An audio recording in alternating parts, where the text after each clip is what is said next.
Ellen, and welcome, folks. Thanks for coming. We're going to get started in a few minutes. We're going to wait for more people to show up. But in the meantime, if you'll tell us in the chat, when you think of tiny houses, what comes to mind?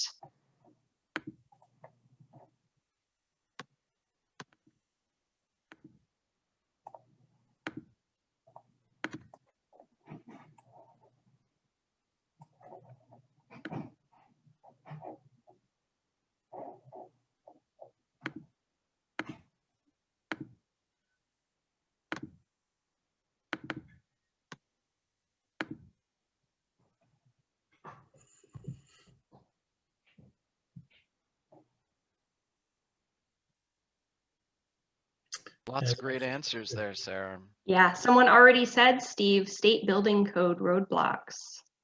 Not anymore. Home ownership. Affordable housing, solutions, living green, of course. Lots of public hearings. I like that answer.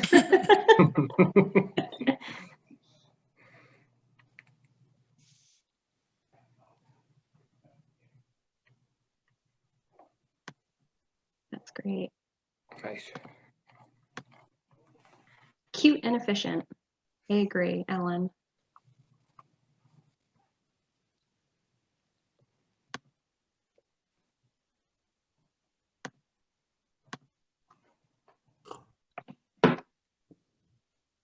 All right, it's 12:01. We'll give people a couple more minutes. In the meantime, for folks who are just getting here, if you could tell us in the chat, when you think of tiny houses, what comes to mind?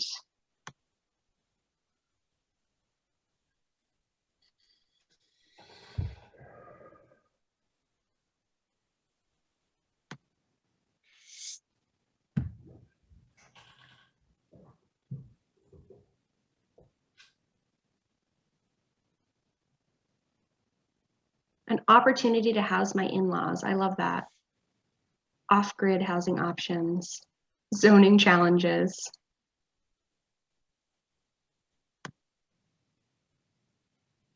Modular building. It's a great opportunity for that. Yeah. Smaller living, right-sized living. Opportunity to solve the workforce crisis in the seacoast. Yeah, let's hope that that's exactly small and hopefully affordable. Somebody already asked, could these be integrated into cluster housing? We are definitely going to talk about that. Manageable, just what you need, living space, ecological living. Small and easy to manage. Low property taxes. I think we're going to talk a little bit about taxes too. These are awesome answers. As folks come in, you can keep on adding your answers into there, but we are going to get started. So welcome everyone. Thank you so much for joining us for Small Solutions, Tiny Houses in New Hampshire. We're excited to hear from today's dynamic panel on the various issues related to tiny houses and the other small solutions to the housing crisis. So today's webinar is being recorded. You'll have a chance to rewatch it later if you missed something, or you can share it with a friend or someone else who needs to see it. In a moment, I'm going to hand it over to today's moderator, that is James Vayo. But first, I would like to introduce him to you if you don't already know James. He is a project manager at Southern New Hampshire Planning Commission, a native of Merrimack Valley, and he lives in Manchester. James completed his master's degree in community development policy and practice from the Carsey School of Public Policy at UNH in 2019. During his time at UNH, he focused on home ownership education for the development of backyard accessory dwelling units, so a great example of small solutions. James is passionate about creating high-quality cities and villages as a means to preserve natural and working landscapes of New Hampshire. We're thrilled to have James as our moderator today, and with that, I'm going to turn it over to him. Thank you very much, Sarah, and welcome everyone. I'm excited to be here and to hear from our speakers today about tiny houses. Living small is an end run around the challenges of traditional housing, and it's no small topic. While some people believe tiny houses might just be a momentary fad, the issues surrounding housing access and affordability are doing much to ensure that the concept of tiny homes remain relevant for the foreseeable future. The staying power of tiny had me curious about the popularity of the term, so I did a quick Google Trends search for tiny home to see how its popularity has changed over time. Unsurprisingly, the term was relatively unknown a decade ago, uh, but in 2014, tiny homes sprang to life as a common term. It's no coincidence that Tiny House Nation also debuted in the same year. And then independent content creators such as Tiny House Giant Journey and Living Big in a Tiny House have become YouTube stars with millions of followers. Tiny homes certainly have captured the imagination of America and New Hampshire's residents, yet challenges exist which limit the ability for people of New Hampshire to realize their tiny house goals. There's much work to do in New Hampshire around tiny houses, no doubt. And tiny houses can be a powerful tool for meeting the state's needs in terms of housing access and affordability. And today you're going to hear from 3 speakers who will have an intimate knowledge of the subject and will walk us through their own experiences with tiny houses in the live free or die state. I want to note that we have an incredible turnout today for this webinar and a limited time frame to go through it. So I'm going to ask that if you have questions for our speakers to please put your question as clearly and concisely as possible in the chat box at the bottom of your webinar screen. We will prompt speakers with your questions at the end of all the presentations. So without further delay, I would like to introduce our first speaker, Don Powers. Don Powers is president and founder of Union Studio, has over 3 decades of experience in all aspects of architectural practice. His completed works include urban and town planning, commercial and institutional buildings, affordable housing, historic restoration of landmark buildings, and single-family residence. In recent years, his work has concentrated on integrated mixed-use planning and architectural design with the goal of creating truly diverse and vibrant communities. Don is highly experienced in the creative application of traditional town planning principles and the design of timeless architecture. A 20-year member of the Congress for New Urbanism and frequent collaborator with some of the best firms in the country, Don brings an expert level of technique and art to the creation of livable communities and cherished places. Don has a bachelor's degree in architecture from the University of Virginia and a master's from Harvard University Graduate School of Design. He holds a professional license in Rhode Island, Connecticut, Massachusetts, Vermont, and New York, and remains an active member of the Congress for New Urbanism. With that, I give it to you, Don. Okay, I'm just going to try and share my screen here. Hope you all can see that. I'm going to start this slideshow now. Thank you. It's exciting to be here, and it's really exciting to see how many people are interested in this subject.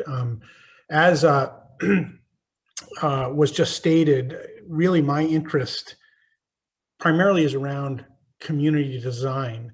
What I discovered early on in our practice is that tiny homes or small homes are a real opportunity for that kind of community design on a scale that we call pocket neighborhoods. So unlike some of the other speakers, I'm going to talk at least as much about the aspects of bringing these together into a community as in the homes themselves. So I'm just going to dive into a 3-part presentation with a 4th part if there's any time.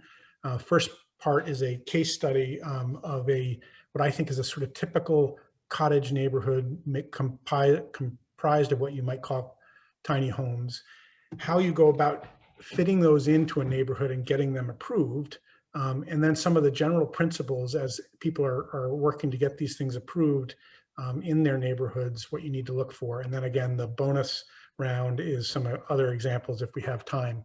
I'm going to stop at 10 minutes no matter where I am, because I promised that to the other folks on the screen. So I'm going to have to go really, really fast. So this will be available to see after if you want to go back and look at the slides. I'm going to talk about the Cottages on Green, which is a project in East Greenwich, Rhode Island of 15 cottages on 3/4 of an acre. It's located right off of the main street, which is bounded by in orange, a kind of commercial retail district. And then everything outside of that is residential. And in that pattern, which exists everywhere on Route 1 from Maine to Florida, are the opportunities for these kinds of neighborhoods that I really think we should be looking for. This is a classic example right behind the CVS. There was an old car repair place, and then right beyond the car repair place where the single family neighborhood started. The project itself is comprised of 15 units on less than an acre.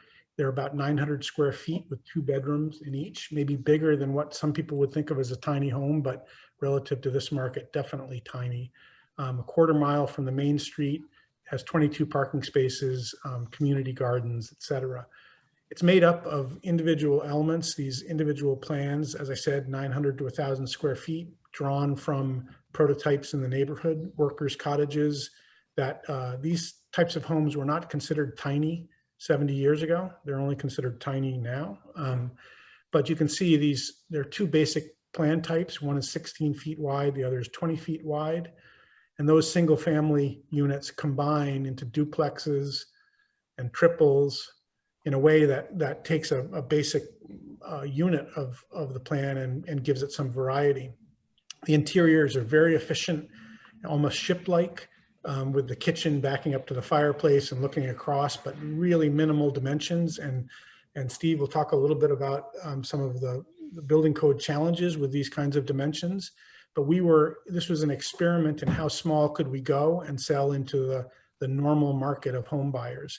These all come together. These are 2 sections cut down the length of the community greens, showing how they feel from one side to the other. And you can see there's a pleasing variety and scale to that. This is just a quick little video just to help you kind of visualize what we're talking about. Parking is on the right, now the left, and then we're circling around and entering from the street side on the community garden, which I'll talk a little bit more about the thinking behind those. Porches and really kind of radically close dimensions add up to what this looks like in the built context. Just some slides about what that looks like in real life and how close these are to one another. Again, the triple that's made up to look like 3 singles attached. Porches, a landscape, interestingly, where the whole landscape is about the drainage and the water quality, and there are little bridges and footwalks and things that cross that. But now I want to talk about some of the problems. I just showed you those images very quickly of that neighborhood, and now I want to talk about how hard that is to get that done. One of the things that this model of housing does is it exists as a great model of a transition between contexts. In this case, between the commercial context on the way over to Main Street and the residential context to the west of that. And in the town zoning, this is already identified as a place for high density residential, but it's conceived of as an apartment building. I mean, this is what the zoning is written to provide.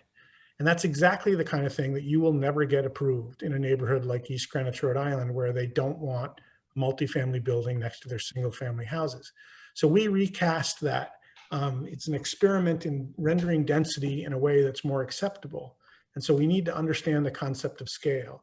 So for instance, the 2 buildings that front on the street, the size of each one of those buildings, even though they're each duplexes, is no bigger than the average single family house on that street. And that was intentional. We wanted the view from the street to be undisruptive.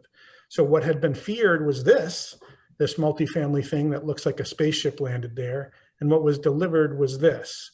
And when you look at it in context, you understand why the neighbors didn't object, because the 2 existing single family houses on the street that are most adjacent to it, right there and there, are no bigger than the 2 elements that you can see of our project on the street. So we're paying attention to scale, and we're making sure that this thing fits in. The other issue is the life safety codes and the residential building codes and the zoning code. You have to understand all of that. You have to understand it intimately, and what not just the words of the code are, but the intent of the code. And once you do that, and once you demonstrate to the fire chief that you understand what his problem is, how he needs to get his hoses to the buildings, how he needs to drive his truck up, then you can propose creatively ways to solve that in a way that possibly is a little different than he envisioned it. So in this case, we showed him all of the ways we adhered to his code, with the staging areas and the separations and the hose lengths and the approaches. Then we showed him that, in fact, we don't conform in one area. These 3 dwellings that I show right here could not meet the distance from a rescue truck area. But we compromised and said, we will give you residential sprinklers in that zone. And that was a compromise he could live with, which allowed us to get the kind of density that we were trying to get. So having said that, I just want to go through some of the principles, because designing a tiny house is one thing. Designing 15 of them that are 10 feet apart is a different thing. And so I just want to walk through some of the principles. When you bring them together in this context, you need to understand that you need more than one kind of outdoor space. So you have more formal landscaped areas that abut the rights of way and are appropriate to their presence on the street. So in this case, we have the formal green with the wall that creates the separation on the street. As you move to the interior of the site, you offer the residents less formal spaces. In this case, there are gardens. One was a cutting garden and one was a vegetable garden. They hadn't been planted when these pictures were taken. But as Andres Duani, who's one of my heroes, says, community agriculture is the new golf course community. Everybody wants agriculture in their community now, and it's an opportunity for us. You need secondary common spaces that create little neighborhoods within the neighborhood. And every unit needs its own outdoor space that's private. Looks like, I hope you all can hear me. It looks like my connection is a little unstable. And then you need layers as you move through the site from the most public to the most private. So as you move into the site, you have the public space that's represented by this. And then even within the units, you need to layer the porches from the most public part of it all the way through the homes to the back. So porch to living to slightly more private to the private outdoor space behind. And then finally, and those can deliver wonderful little spaces. A lot of people don't want any more than a place for a cafe table and to have their coffee. You compensate for less privacy with increased social connection. That's the trade-off people are making in these little communities. They want to be in a community and they're willing to give up a half an acre yard to do it. But when you do that, you need to understand the relationship and create instances where you're still providing people their privacy. So you have to have design the plans such that their dark zones, what I call the dark zone of the house, nests against the other dark zone. So the blue areas are bathrooms and kitchens and stairs, and the yellow areas are the living areas. And you notice they don't ever really open to one another, or if they do, you create increased distance between them, as we did with these. And then finally, I just want to say you really need to study the patterns. In this neighborhood, we built every unit to scale so we could understand what it would mean to put one house next to the other. And it's not overkill to do that, because you can create a social nightmare if creating these little pocket neighborhoods, you haven't considered that carefully. So that's my time for my part. I'm going to stop. And if we have any time later, I'll come back and show you other examples and more pretty pictures. Thank you. So I will stop sharing my screen and give it back to James. Don, thank you so much for that presentation and those excellent visuals of the cottage. I really want to live in an environment like that. Our next speaker is Carolyn. Carolyn Corriveau is an architect at Warrenstreet Architects with almost a decade of successful experience in architectural design and project management. Carolyn holds an Associates of Architectural Engineering Technology from New Hampshire Technical Institute and a Master's and BS in Architecture from Wentworth Institute of Technology. She's an associate member of the American Institute of Architects and an executive board member of the Plan New Hampshire organization. With a personal passion for compact design and simple living, Caroline designed, built, and lives in her own 280 square foot tiny home. She has participated in many statewide discussions and has collaborated with design teams surrounding tiny house living while advocating for alternative housing options in New Hampshire. Caroline, you have the floor. Thank you, James. I think you just about covered this slide for me. Thank you. Like James said, I'm an architect in Concord. I serve on the executive board of Plan, and one of my most recent excursions is I'm helping the Concord Coalition to End Homelessness on a task force, and we're trying to design and create a model community of small houses that New Hampshire towns could potentially use to fight our state's homelessness epidemic. So I am very passionate about small living. 5 years ago, I designed a tiny house. I ordered the gooseneck trailer from Oklahoma, saved me about $12,000. Yay. The choice to build on wheels came solely from the fact that I wasn't in the financial position to buy land and begin building, but I really wanted to make this happen. And we knew we didn't really want to travel in this particular house, perhaps something smaller later on. So we also knew that my father's 20 acres were available for us to build on. So we went ahead and ordered the trailer and had it delivered to his property where we would be building the timber frame, which is the structure for the house. But building on a trailer, I should mention, poses some issues.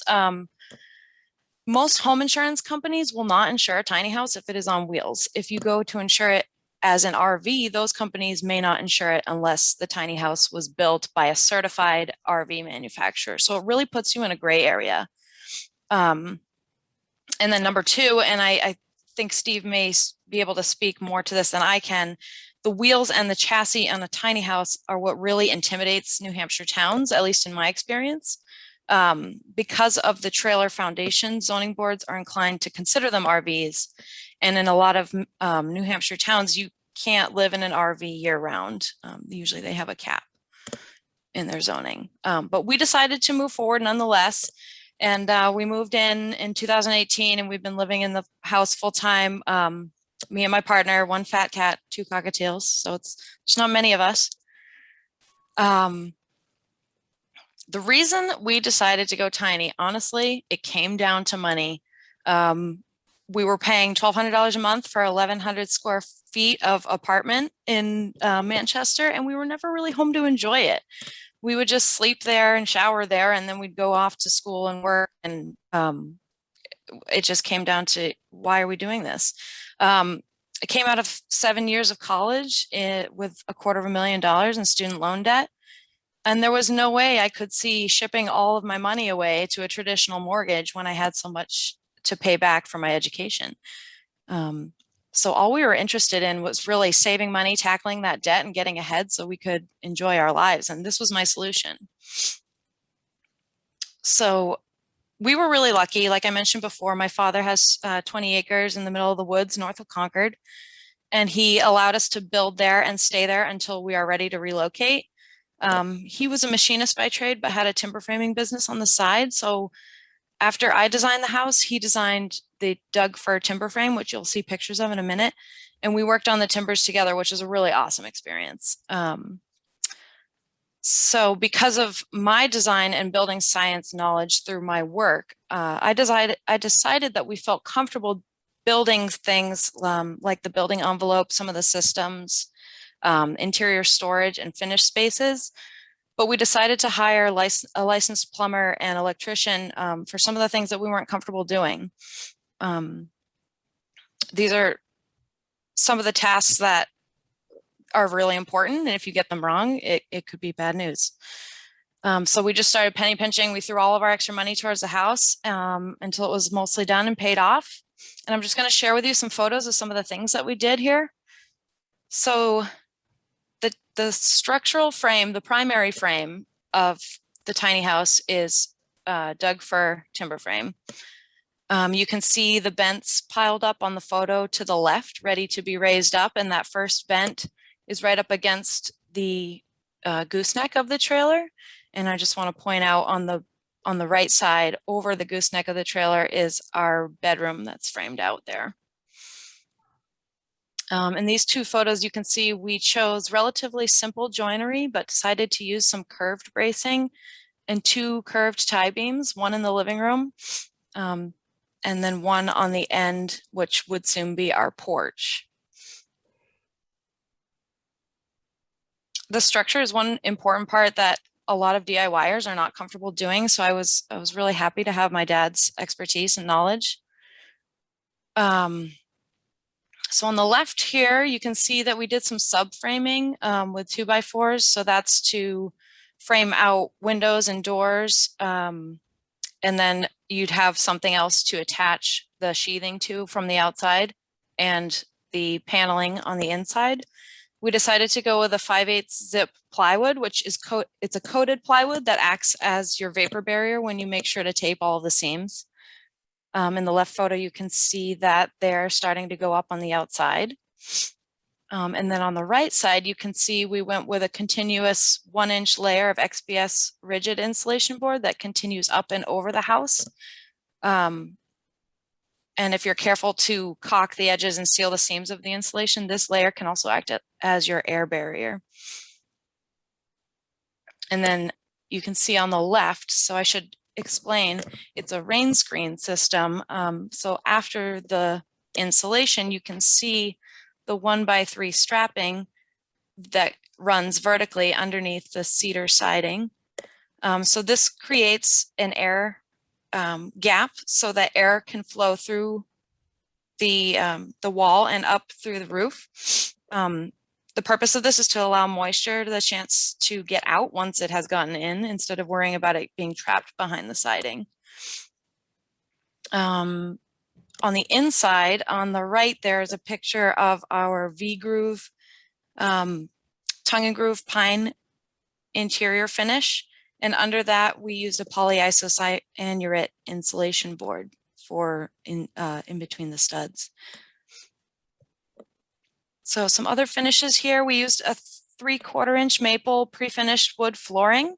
We decided to run it at a 45-degree angle to make the space look a little bit bigger. So you can see that on the left and the right, and in the center photo, you'll see that we ran the mudroom flooring straight.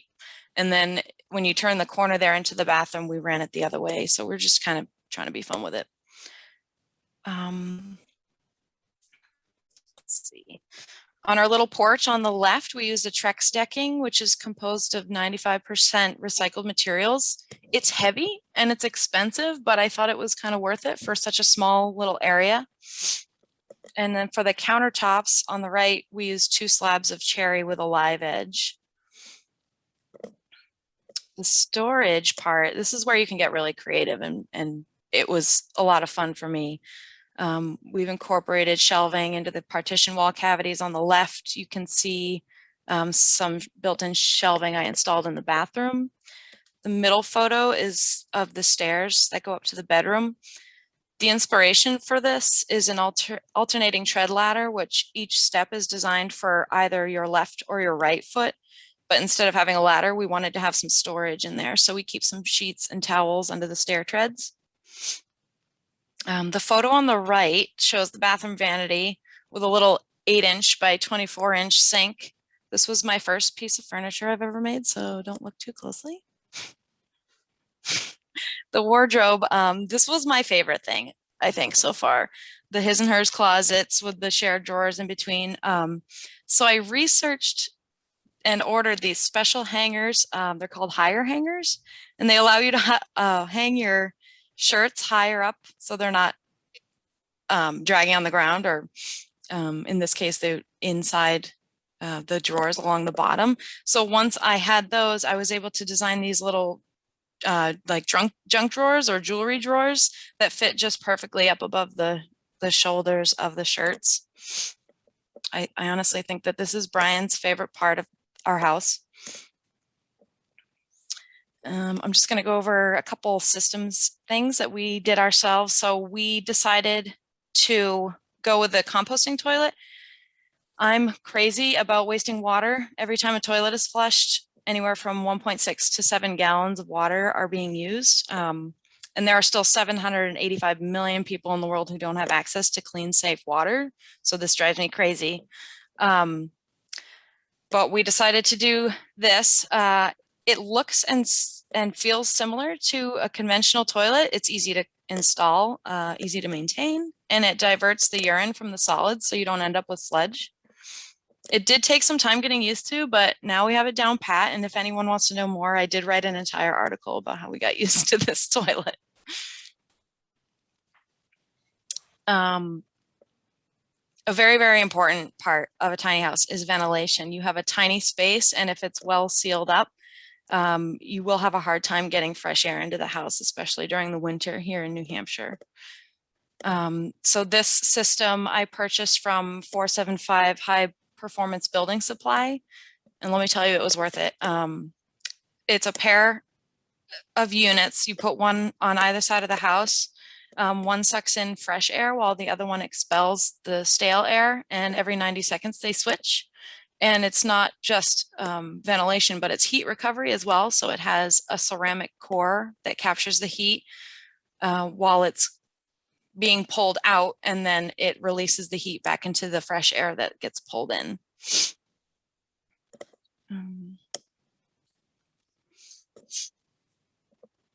Our wood stove, we went with a Kimberly wood stove made by Unforgettable Fire. This was designed for RVs, and the really cool part is it draws air from the bottom. So we have a hole coming out the bottom of the trailer, and that's where the fresh air, it doesn't rob us of fresh air from inside the house. It can heat up to 1,500 square feet, and we're at only 280, so it heats our house really nicely. I just wanted to quickly say why this was a good solution for us. Obviously money, our house is paid off. I've been able to pay down my loans and save for property while we're waiting for the housing market to settle. It takes me an hour to clean the whole house, so I save a lot of time. I would not have been proud of myself for accumulating more debt if I had signed on to a traditional mortgage, and now I'm a homeowner. So there is a sense of accomplishment that comes with that. Simplification, sanity. I don't feel the need to keep purchasing items that I would have to maintain because I have no place to put them. So it's simplifying our lives has really calmed our minds so that we can focus on things that actually matter, and things that we had put on the back burner for so long until we were able to live in such a simple space.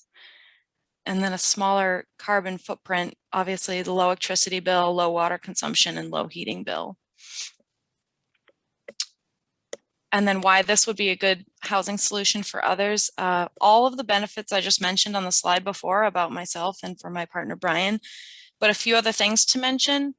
Tiny homes would allow the average Joe or Joanne to be part of their home's design, and in some cases, maybe even construction. So that goes along with the pride and accomplishment, sense of accomplishment. Residents could become proud homeowners without a hefty bill. Housing security, it provides a safe place for people to be. COVID showed us that housing insecure families lost their homes or apartments and resorted to living in a single room in homeless shelters where they had to try and homeschool their kids while trying to find a job and house hunt. I'm sure that situation is terrifying. Tiny homes are inexpensive to build and could potentially provide a safe shelter for many otherwise homeless people. For many looking for housing, it would be a restoration of dignity and a higher quality of life. So thank you for listening to me blab about my house. And if you're interested, I do have a website, a blog, tinytimberframehouse.com, so you can see all of the photos you just saw and many more.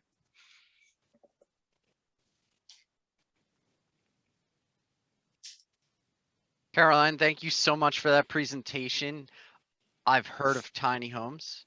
I've heard of tiny homes on wheels, but I don't know that I've ever heard of a tiny timber frame home on wheels. So that was very, very cool and quite appropriate for a budding architect. So thank you.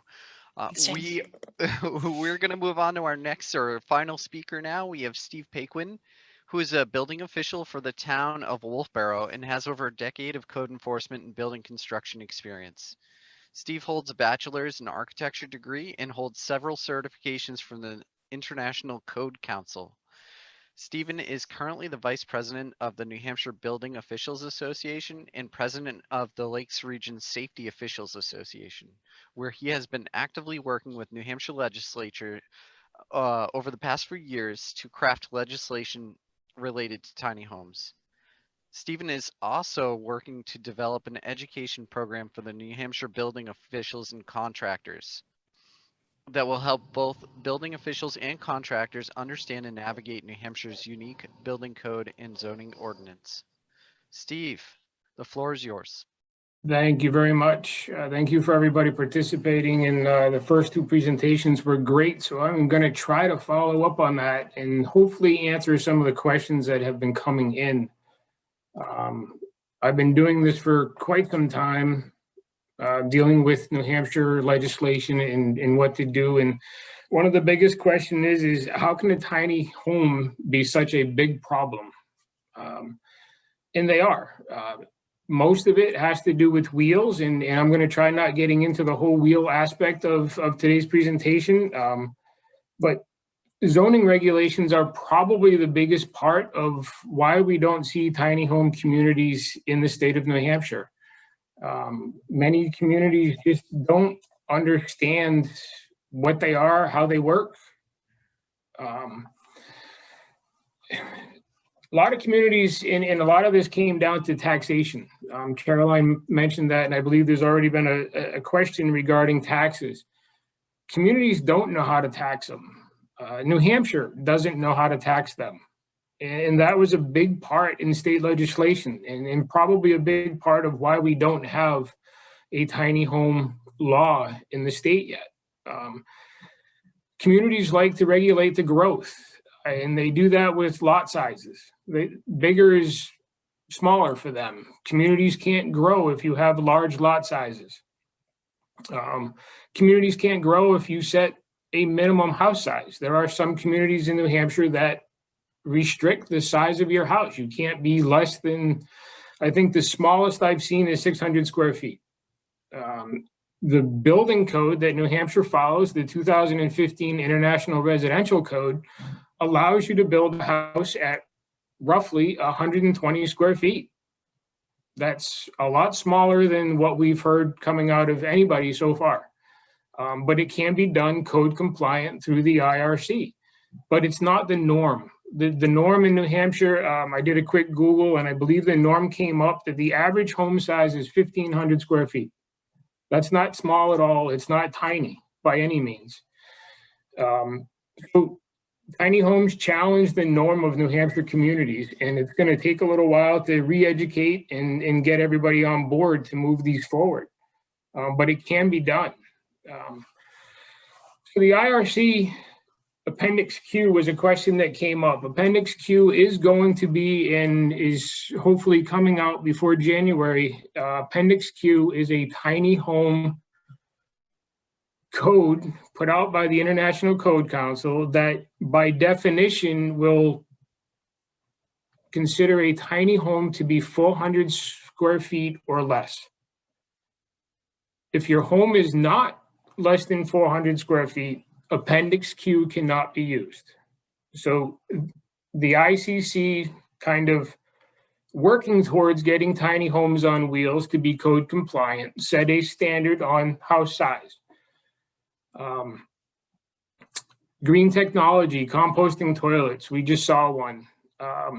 They're great. I've seen them, I've used them. DES is probably where that gets hindered right now. The state of New Hampshire DES requires that if you have running water in your home, you're required to have a legally designed and compliant septic system. That becomes another cost. A big piece of land use gets swallowed up by a legal septic. So again, we have to work with other state entities to get properties to be able to handle a small home.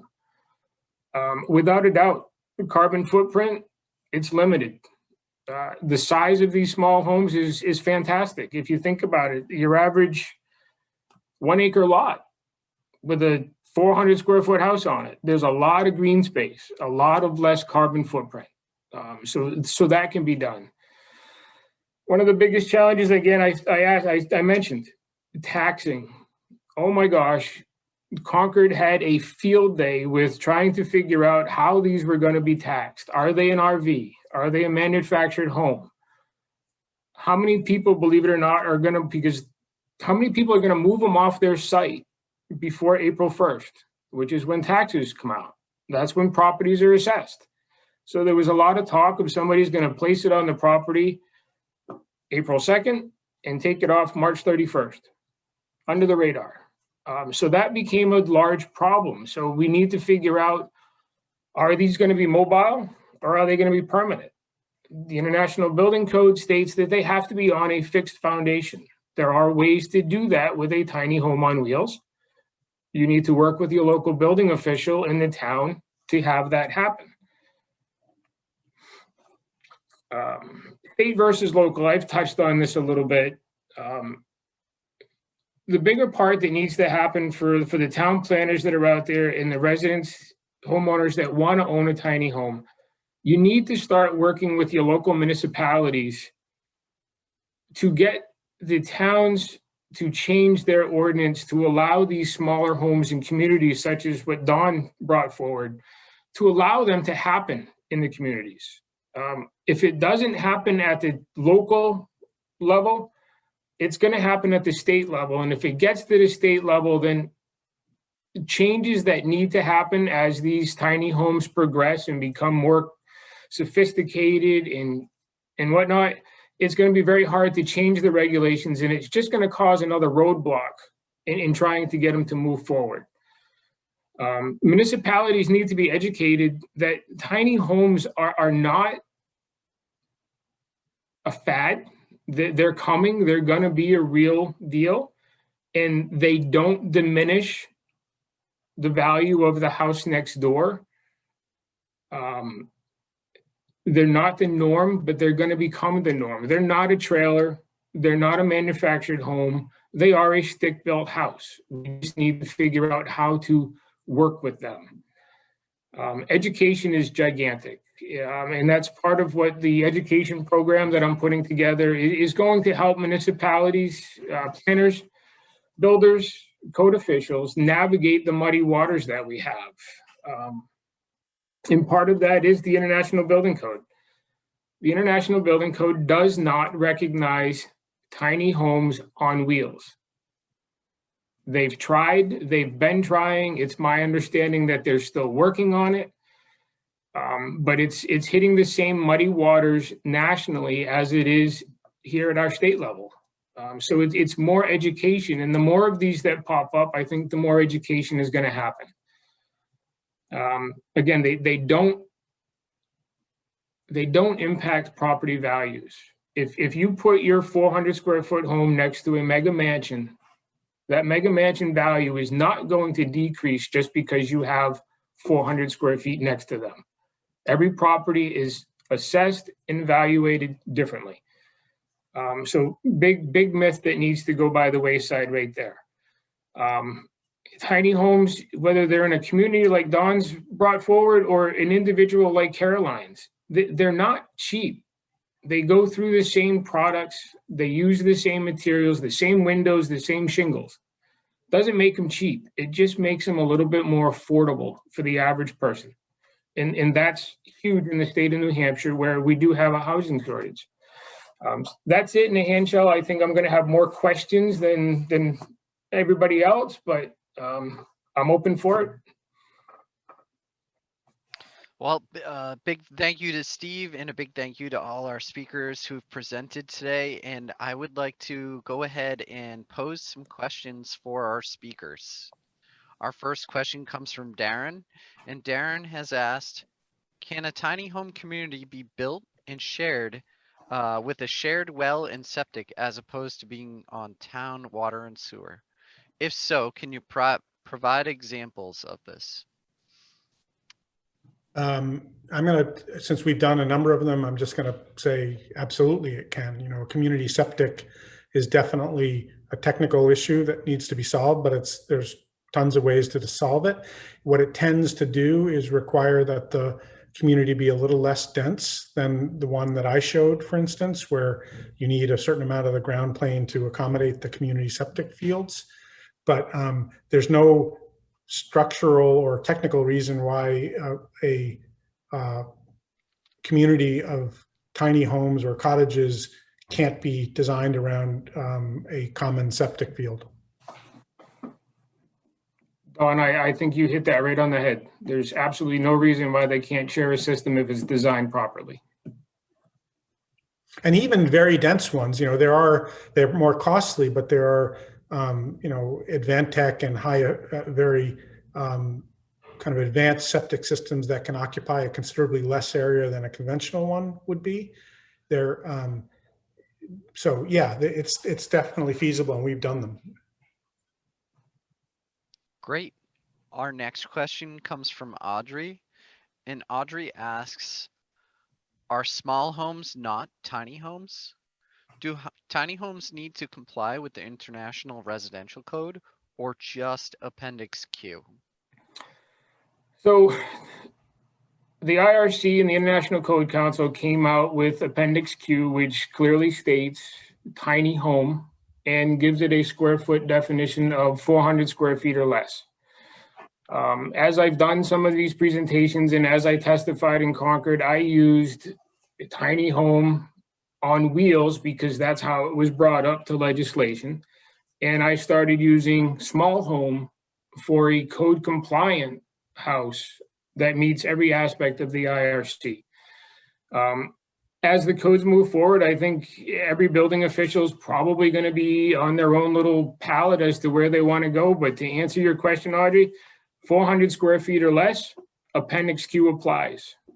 But I would say that I sort of work in a world that's a little bigger than the actual defined tiny home. We'll call them more cottages.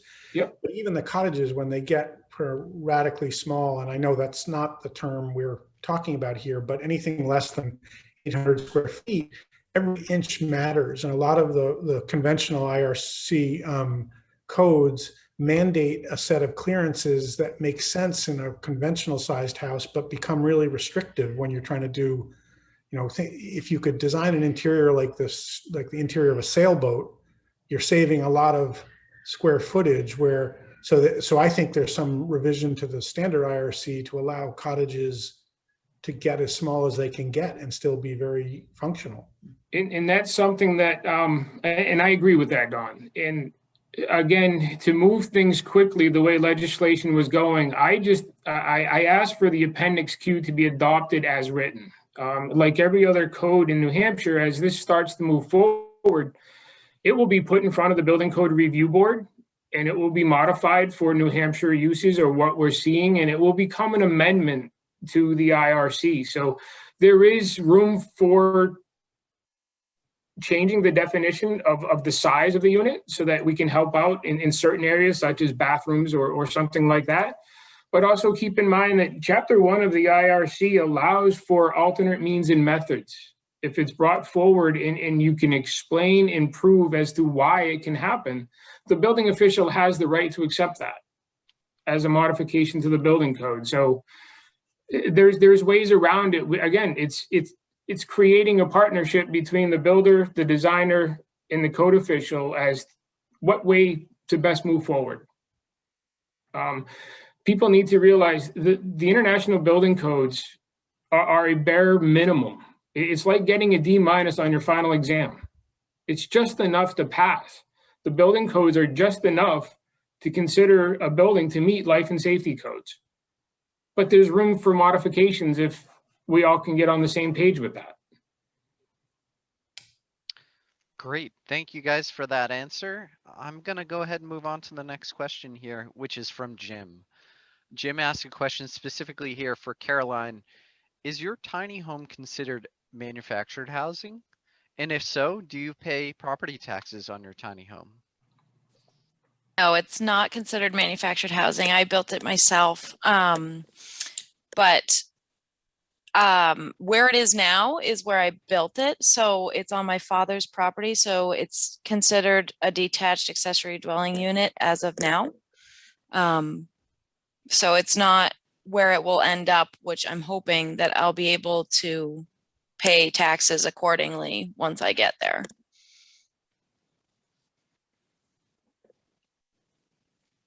Great. Our next question comes from Jessica. Jessica asks, with tiny homes traditionally being one bedroom, could a community septic design be designed at 225 gallons for each dwelling versus a standard 300 gallons per dwelling. That's a little in the weeds. I don't know if that's directed for any one of the speakers here. Well, I could just offer my experience that typically they're permitted for a number of bedrooms. So a septic system will be sized, mandatory that no more than 3 bedrooms or no more than 4 bedrooms. So I don't see any reason why it couldn't be, you couldn't take that approach. I'm sure there are certain communities that have less fine distinction and just claim a certain size for a dwelling. But in my experience, they're usually sized per the number of bedrooms. So the answer is yes, you could do that. Our next question comes from Michael. Michael asks, which is easier and cheaper, a tiny house on wheels or a tiny house on a foundation?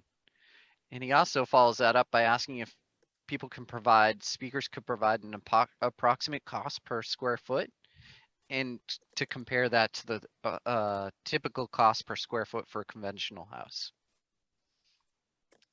You or me, Caroline? Gosh, you can start. I'm figuring out my cost per square foot right now. I honestly, I don't know what it costs. I'm not a builder, but I do the inspections. I don't know what the cost per square foot is, but a good way to look at this is if you go from the foundation or the chassis up, it's all the same materials. So that cost is going to be the same. So I guess the difference would be what's the cost in the trailer versus the cost in the concrete. Mm-hmm. That's probably the easiest way to say it. The cost difference is going to be what you're putting it on. And I would say that generally, irrespective of the kind of construction you're doing, whether it's tiny homes or larger homes, we're not building anything. Well, actually, as you go smaller, the square foot costs tend to go up because you have all the same elements packed into a smaller space. So it's hard for me to imagine you're building a tiny home for less than $250 to $300 a foot, just in terms of, and that's the roughest of estimates. Certainly you could do it less, but that's where I would start. Yep, mine is roughly $250 per square foot. That's probably about the average rate right now for a stick built. A standard house, yep. I think the biggest cost that you're going to find is the foundation that you put it on. I can go down to a frost protected slab, build on top of that. Probably be the same cost as a trailer, depending on what size you're doing. So that's really a complicated question. It also depends on the contractor. Doing it yourself or hiring a contractor would probably change the price of that drastically. Yeah, so Caroline, for your costs, are you valuing your time and sweat equity in that 250? No. Yeah, I would say that's the That's true. $250 to $300 a foot thing. The other thing I would point out is that it also depends on if you're actually engineering it for the loads that a house on wheels would have to accommodate. And I would say a lot of them are getting built without actually adequately engineering for the shear and lateral loads that occur on driving the thing across a highway. So if you really accounted for that, there's $25 a foot right there. Mm-hmm. Sure. All right, we have one more question, another question here from Annette for Carolyn. Did you both work from home during COVID? If so, how was that in a limited space 24/7? Luckily, my partner drives a truck, so his industry stayed up, and he was alone in his truck every day, which was good for me because I did work from home. It was something I never thought that I would have to do, so I did have to come up with some sort of desk for my big computer with dual screens, but it was fine.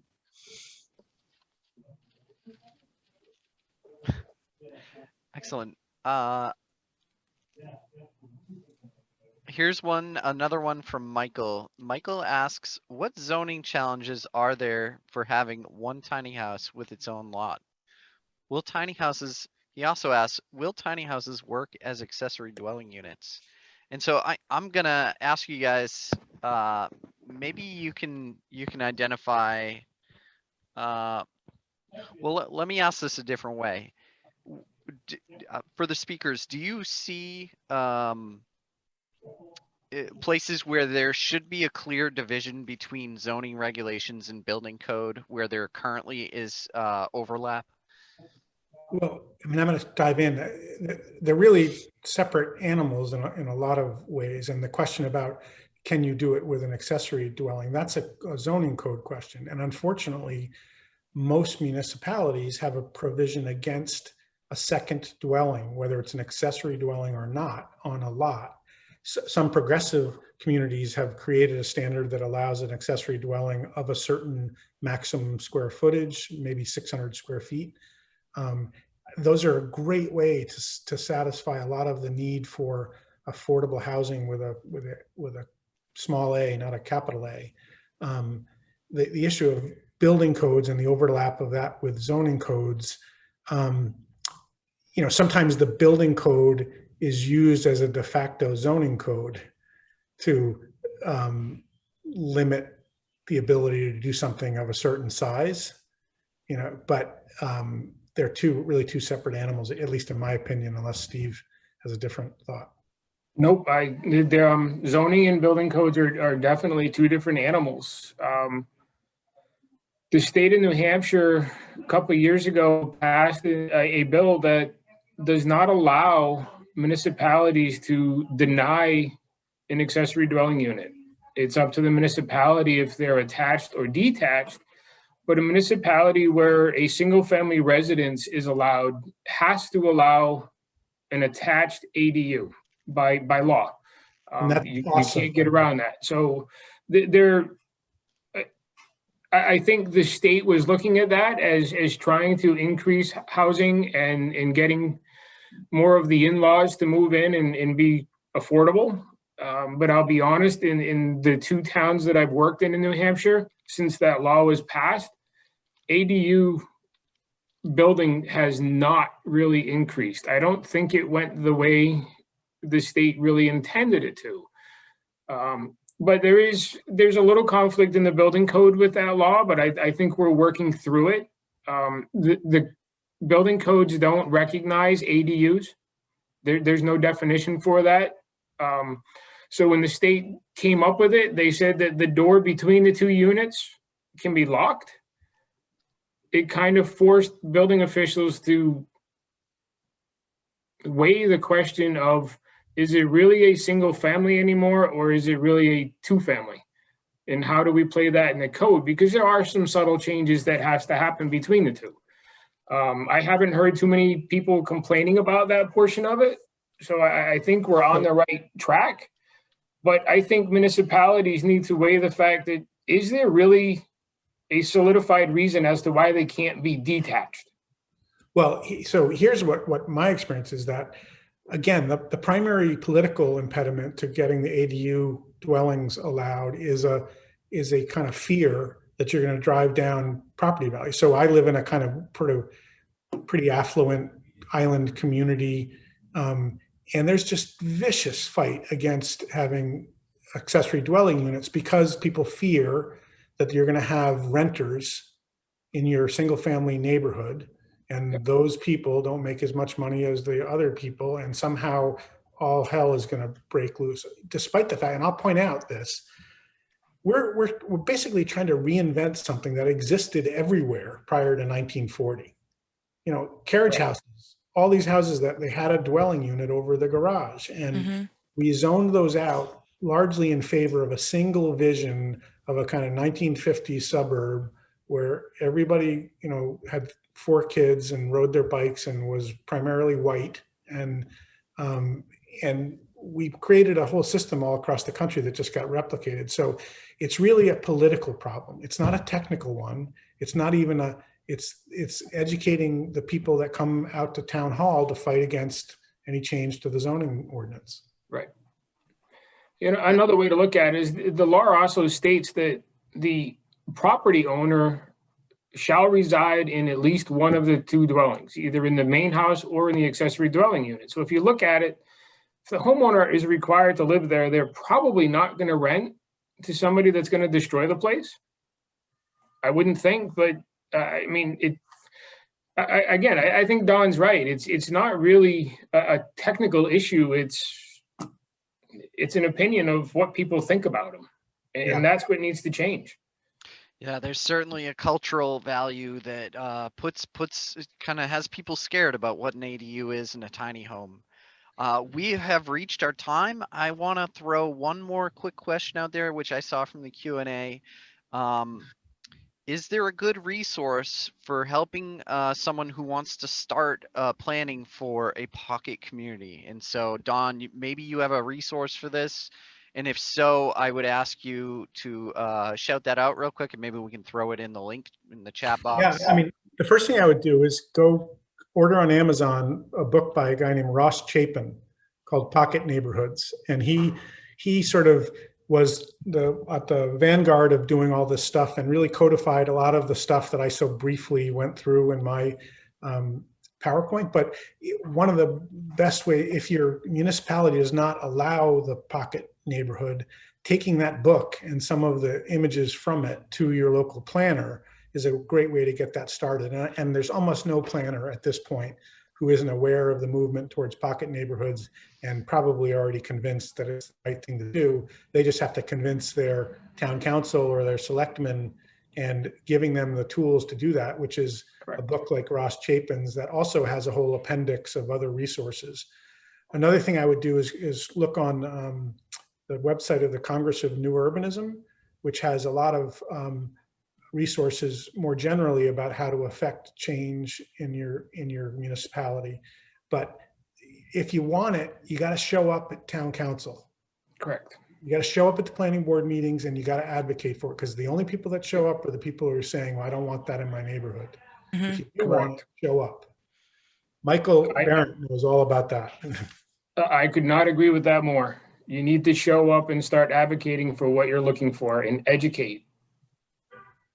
Thank you so much to our speakers. We had an excellent session, and I'm going to pass it back to Sarah to close out this webinar. Yeah, thank you all so much. Thanks to our panelists today and our moderator, James Vayo, who did an awesome job. And thank you to all of you for not just attending and being here on your lunch hour, but also asking your awesome questions. There is clearly a lot of nuance and a lot of questions and a lot of interest in this topic.